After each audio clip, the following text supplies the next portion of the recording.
ये है मोमो, एक छोटा सा बंदर। आज वो अपनी पहली छोटी साइकिल पर बैठा है। क्या वो चलाना सीख पाएगा? चलो देखते हैं। मोमो ने साइकिल चलाना शुरू किया। पहले तो बहुत लड़खड़ाया, फिर गिर भी गया, लेकिन मोमो हार नहीं मानता। वो फौरन उठता है। अब देखो, मोमो के दोस्त आ गए, एक प्यारी छोटी गुलारी और एक रंग-बिरंग तोता। सब मिलकर बहुत मजा कर रहे हैं। अब तो बहुत मजा आ गया। मोमो और दोस्तों ने छोटी सी रेस शुरू कर दी।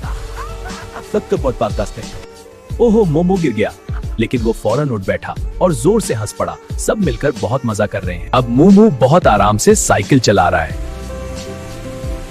सब कुछ जादुई लग रहा है। एक छोटी सी बिल्ली आ गई। वो रास्ते पर खड़ी हो गई। मोमो ने फौरन साइकिल रोक दी। मोमो अब पार्क में बहुत मजा कर रहा है। छोटी छोटी पहाड़ियों पर चढ़ रहा है। खेल के सामान के गिर्द घूम रहा है। तितलियां इसके साथ उड़ रही हैं।